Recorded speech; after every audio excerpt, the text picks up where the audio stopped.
way too high. And I think that's just because there's just too much poor advice out there. So, my friends, my two amazing young rock star, right? I'm so jealous of your guys' success as new agents. So, anyone want to get started on some best advice for new agents? Oh, he's got it. Okay, I'll take it. Yeah. I feel like having, Vayna has grown like a team. She's had teammates longer than I have, but I basically added my first teammate at the kind of beginning, middle of the summertime of 22. And basically, I've been in it, like learning and relearning what it takes to make it in real estate. Because obviously, you sometimes forget. I've been in now, for 4 years. But my teammate Weston, he just closed his first like big deal, kind of on his own this week. So I'm super proud of him. And we were just talking, and just so it was really good, like reframing to be like, how did we get from here to there? And we had some high highs and some low lows. And I think that when you're first starting, you really have to have the mindset right, because you're going to become a successful, adept, knowledgeable realtor before it ever shows up in your bank account. You have to know the values. You have to know what to say. You have to know the contracts. You have to know how to convert in cold situations like open houses on the phone well before you're actually going to receive the closed check. And it can be so discouraging because for him, like, he was working his butt off all for like over 6 months with nothing much to show for it. I brought him in on some of my deals, but it's not the glamour and glitz of being like, oh, I could probably, sell one or two houses and have like 50, 60, 100 grand, in 6 months. That's just not the truth. Like he went to Tom Ferry events. He did all the right things. And even for someone as personable, knowledgeable, highly skilled as him, especially in a high-end market like Santa Barbara, it took him, over 6 months to sell a house really on his own. So having the mindset, just knowing it's going to take a while, being able to show up day in and day out, doing the right things, dialed in with your routines, with your, learning. It's really a mindset shift, I think, comes first, long before you even can even get into the higher level tactical stuff, in my opinion. Yeah, I agree with that 1,000%. Right. And that was very similar to your journey as well. Right. Totally. Yeah, very similar. Vayna, anything to add to that in terms of, expectations of your first 6 months to a year? Mm-hmm. Yeah, Avi said it best. You need to know all of these things and be working every single day on your knowledge, your mindset, especially, and getting out there and talking to people.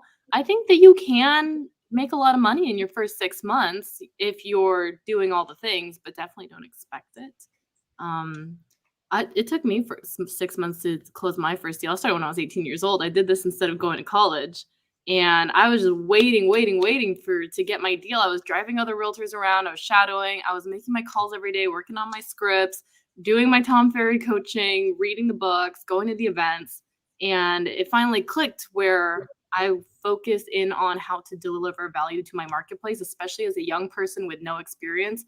What edge can I bring to the client? Like, I have more time. I have the resources within my brokerage that I joined. So you can get deals in the first 6 months, like 100%, but it's going to take that dedication, hard work, etc. You got to go all in. Yeah. Can you guys tell me, what do you guys see with friends or young people that is the opposite of what you just said? Because I think it's really clear that everybody knows that, yeah, I need to do that. But I think what people don't understand is when they are behaving in a way that's not aligned with what you're saying, they're not aware that those behaviors that they're doing are actually what's stopping them from being successful or slowing the process down. So, not to be mean and rude, but I'd love to kind of call out some of the behavior, some of the mindset that really is causing the problem. Facts. I think, yeah, I think so many people, they watch Selling Sunset, they watch the reality TV that real estate is broadcasting, and they think that they can get their license, they can post on social media, and either a friend or a family member is immediately going to buy or sell a house with them, or someone is literally going to walk into an open house they're hosting and say, you know what, I'm going to write an offer with you. It doesn't matter how much experience you have. It doesn't matter if you know what to say. You're a nice guy. Let's write an offer. But I think that the truth is, I don't know about you, V, but almost no realtors that I've met have their first handful of deals comes from your sphere or your friends or your family. You have to earn that through having a track record, and you have to be able to convert cold. So spending time just like posting like selfies at mansions, or like just hoping that a friend or a family member is going to call you, and just, hang out in your office, just twiddling your thumbs, is the worst habit. And I think it's why 9 out of 10 realtors quit within the first year, because they're just like, I have a bunch of friends and they probably need to buy a house. And if I get my license, they're going to buy it with me. And that's just not the case. So, I love to, yeah, I mean, B probably sees so many young people reaching out to her on Instagram and TikTok that have the complete wrong idea of how easy it is to get started, right? Yeah.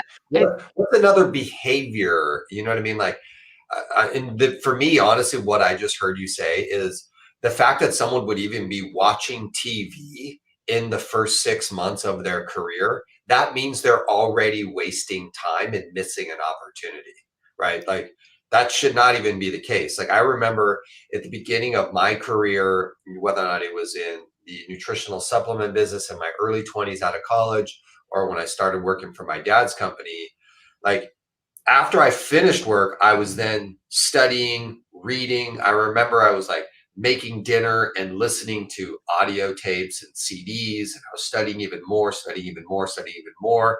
Then when I woke up and like did my workout before I went into the office, I was studying on the way into the office. So it was like just even the behavior pattern of, like kicking back and relaxing is just not an effective behavior pattern at the beginning of, I don't care what career you're in, but especially not real estate. So see what I mean by behavior pattern? Yeah. That is like what else can we call out right now for our young new friends out there that says, if you're doing this, you're already on the wrong track? I think right there, Patrick, what I see the most with people who come to me and they say, oh, I really want to get into real estate. I know you can make so much money in this. I'm willing to work hard, blah, blah, blah. But then they come in and they expect their hand to be held. So they're not being proactive. They're not spending time doing all these things, seeking the resources and implementing them. That's the biggest thing that I see. That, and then a lack of consistency. They do it for 2 weeks and then it doesn't work. So they stop, or they determine that it just doesn't work. It's not for them, or it's like, cold calling, right? Everyone's scared to cold call, to get on it. It doesn't work. And then they're like, oh, okay, it doesn't work. Let me go buy some. Yeah, that didn't work for me. Without, someone says to you, gives you good advice, hey, this is a path to success.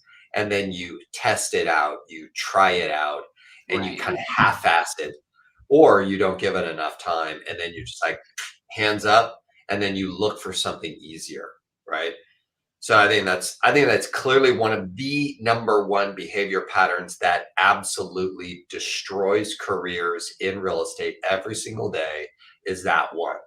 And I don't know about you guys, but like, I did a lot of stuff early in my career where I didn't like it and it was very uncomfortable, and I had a long window of failure. Like I remember when I first started doing office presentations when I was at, Mike Ferry, and I was traveling around Southern California. Like, I literally, spoke to hundreds and hundreds and hundreds of people and never produced a result. And it was like, there was so much failure. I mean, it was literally painful to drive home, to go back and talk to people and just be like, nope, I couldn't produce a result. And, it's like, I just feel like people, when they quit the action that they know is the right action, even if it's uncomfortable, and then try and look for something easier, that already you're out. Like, this business is not for you.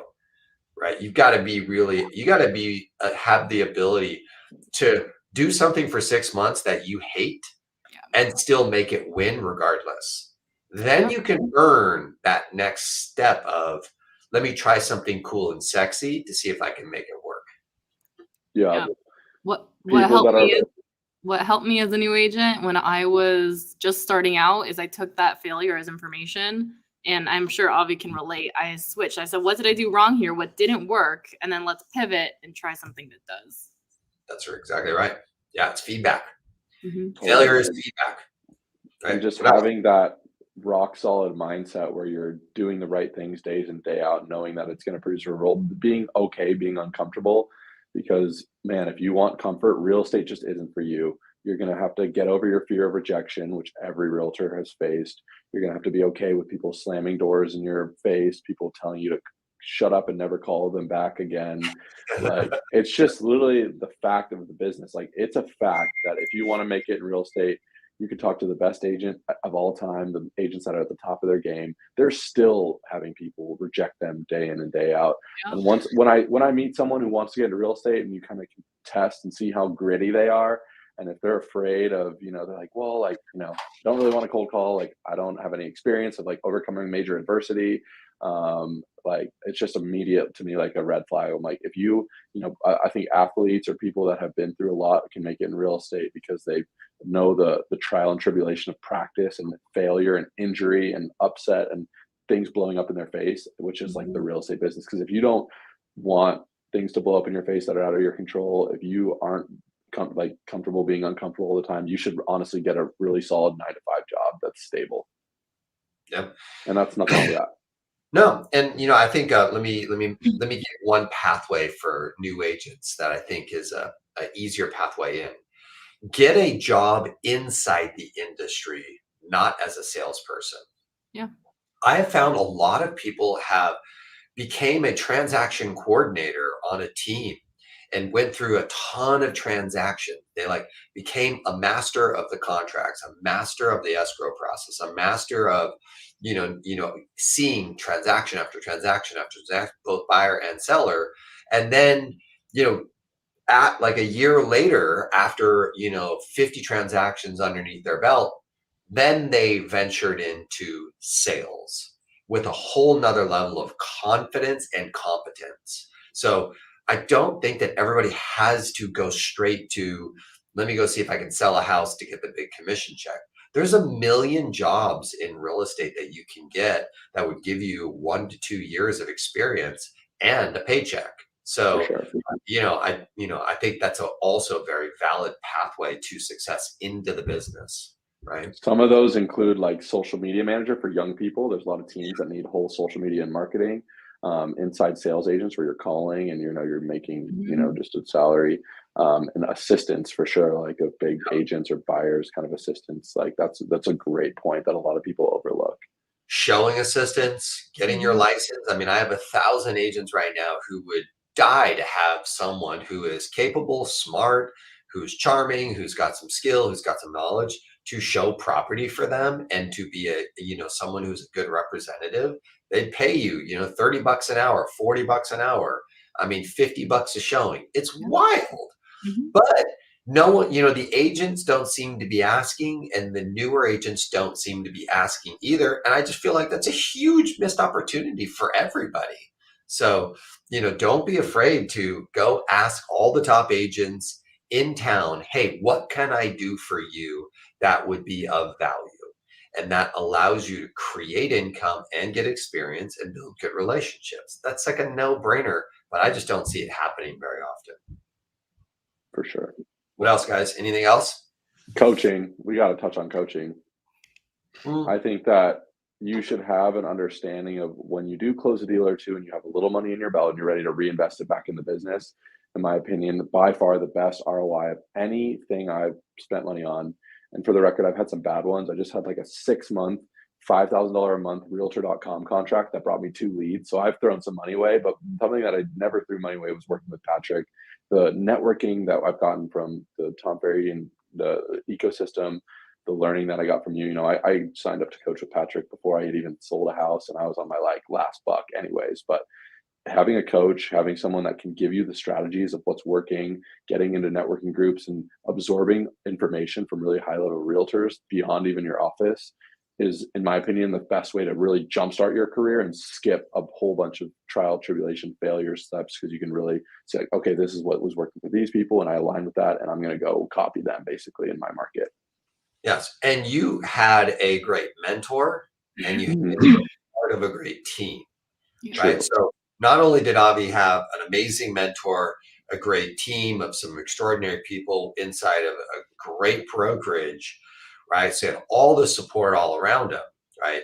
And then he added in one more consultant on top of that, right? So that is the ultimate level of, I mean, so literally he's giving away all of his money to gain more experience and knowledge and wisdom. And I think that, I think for a lot of people, this investing in yourself early, not looking for massive financial returns, but trying to speed up the success process, knowing that, the faster you can speed up the success process, the more money shows up down the road. And that is a hard thing to swallow. So I think one of my pieces of advice is keep your cost of living as low as humanly possible. Right? This is the biggest mistake that I personally have made, in my career.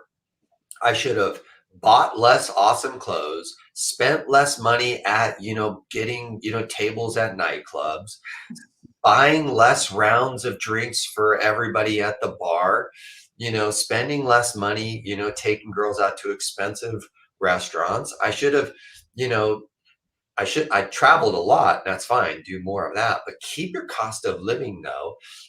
I shouldn't have, got the most expensive lease that I could possibly get to try and be as cool as I was. Man, because if I would have had more of that capital, I could have bought more investment properties along the way. I could have invested in way more cool educational experiences that would have caused me to grow faster, better, and hired more consultants with less stress. And so, for me, one of my biggest lessons is I should have kept my cost of living low, and I would have been so much farther ahead today, at my stage. Vayna, anything to add? Yeah, I mean, 100% cost of living. I actually remember my first call with you, Patrick. We were talking about how, one of my big goals is to invest in my properties, and I'm doing that now at this stage in the game. But keeping the cost of living low, and then touching on what Avi was talking about, coaching. My favorite thing about coaching is just being exposed to all these new ideas and things that are going to level up your career. And a big thing for like not only new agents, but all agents is when you're doing great and then you hit a plateau and then your mindset just goes down because nothing's happened for a while. And in those times I just think about like, nothing's happening right now, but there's one thing I can do today to get better. There's one thing I can learn to improve my business. There's one thing I can implement. I can call these old leads. I can do more follow-up, whatever it is.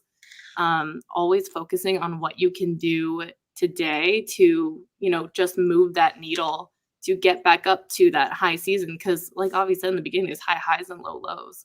And being able to manage and balance that is going to be really important to being in this business for a long time. Yeah. How would you both describe, and I'd like to hear from both of you, the difference between coaching and mentoring versus training and education? You know what I mean? Like, how would you guys distinguish those two things? Gonna go, V? Sure. This is sweet because when people ask me, like, what are your tips on picking a brokerage, I categorize these differently. So training to me, in my opinion, is like the onboarding, the modules that they have available to you. Like Keller Williams is known for amazing training, but they're not known for amazing mentorship. So what we notice is a lot of agents will go to one of these big box to get the proper training, learning the contracts, how to talk to people, what the scripts are, standard operating procedures, right?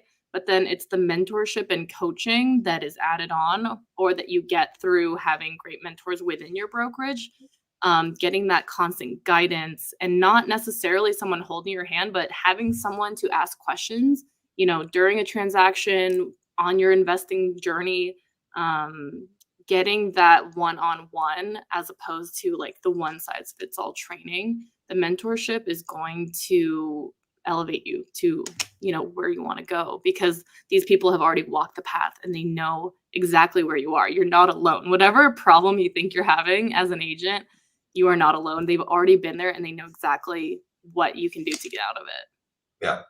Yeah, very well sure. said. Avi, what are your thoughts on this?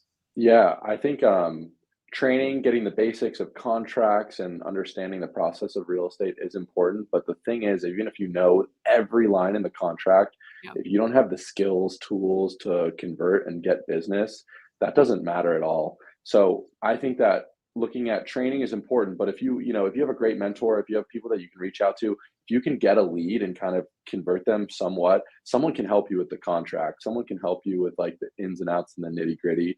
So I think it's important to understand that. But I think that, the training when it comes to just nitty gritty of real estate is less important, in my opinion, than finding a really good mentor, a really good coach. And I think it's so important when you're first getting started, just surround yourself with the people that are going to really elevate you and take you to a high level. There's so many realtors that we meet that are constantly complaining, that don't know how to save their money, that don't even invest in real estate. And it's like, if you want to be a great realtor, you need to surround yourself with people that also are doing the right things. Because if you just go to whoever your mom's cousin recommends that you work for, you get mentored with, just because they've been in the business for 30 years, Yeah. it can be total crap, is the truth. There's just, I repeat it all the time. I just feel like, and it's something that as an agent, we kind of have to fight for, because there's such a low barrier of entry. Anyone can be an agent. So the quality is so vastly different between the people that are really high level and then the average. It's not like a doctor where you had to go through a lot of schooling. It's like anyone can do it. So be super hyper aware of who you're surrounding yourself with when it comes to mentorship and that side of training. Yeah, I think your point of, it's a low barrier to entry to become a real estate salesperson. It's also a low barrier to entry to become a broker, and it's also a really low barrier to entry to become a trainer, a coach, and or a mentor, because anyone can claim it. I can just put it on my business card and I can say I'm a coach, I'm a trainer, and I can say some pretty cool, savvy things. I can go repeat what a bunch of very smart, bright people have said, and I can just say that out loud, but never have either performed it, never helped anyone else do it. So, we all have to have our spidey senses up, and we've got to do our due diligence and choose wisely when it comes to, education, training, where we're going to give our time and our attention to, right? Mhm. Good. Yeah, I think, well, let's talk just quickly about personal development, right? Especially for a lot of my young people out there that are, in your early 20s, and, maybe you came out of college and yeah, you've got a degree, and then you're staring down this career. How would you guys define what is kind of personal and professional development, right? These guys all know that, if you come in and spend a week with me, I probably have read at least one, if not two books within the week. I've probably listened to at least 6 to 10 podcasts that are at least 30 minutes to an hour long. And I am constantly in pursuit of quality content that'll either improve my life, make me smarter, or make me understand how to perform the business better or learn something. So, I'd love to hear from these two. How do you guys view or recommend personal and professional development? What do you do and how do you do it?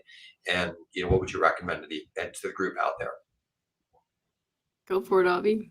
Yeah, I mean, all three of us, I think, have that in common, where we have high level growth mindsets. We love to learn. We're always sharing the newest and greatest and best things that we're working on and learning. And I've seen it. I mean, Vayna, maybe I don't know if you saw this as much, because I know you just went right into real estate out of college, but I saw it with a lot of my college friends who graduated. There's kind of like two paths that we go on. And honestly, the most common path is the people that get a standard job. They're partying hard every weekend. They're spending money, like Patrick said, on girls and things that are, not good investments. And then there's the kind of select few that are going to bed at 9 a.m., waking up at 5 a.m., listening to podcasts, reading books, sharing stuff on their social media about what they're learning. And I think it's so important to just, if you want to be high level, you got to do what other high level people do. And as a young person, there's a lot of things you can do to do that. And the first thing is, even on Instagram, YouTube, like Netflix or whatever, like just be hyper aware of the media you're consuming. Follow people like Patrick and Vayna. Unfollow all the Instagram models that are just, showing butt pictures. Get off of Netflix and get off of that crap and start reading stuff that's actually going to be valued, because we all have 24 hours in the day.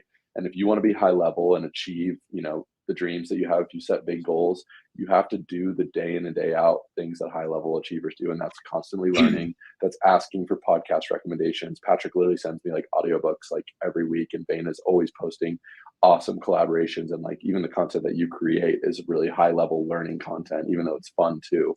But you can imagine, if you follow people like Patrick and Vayna, rather than if you follow people that are just posting, crap content, that honestly even shifts your mindset a little bit. and you have to be really hyper focused, because I think if you follow the masses, you're going to go into the sleep in late, don't work out, eat like crap, watch Netflix, party on the weekend group. And that's just not, in my opinion, where you should be if you're just getting started as a young agent. Yep. Yeah. Me personally, at this stage in the game, I'm a big work hard, play hard. But when I was new, it was, I didn't know anything, and I didn't know what I didn't know either. So every day it was Tom Ferry podcast or Zig Ziglar, Jim Rohn, the OGs on mindset and personal growth.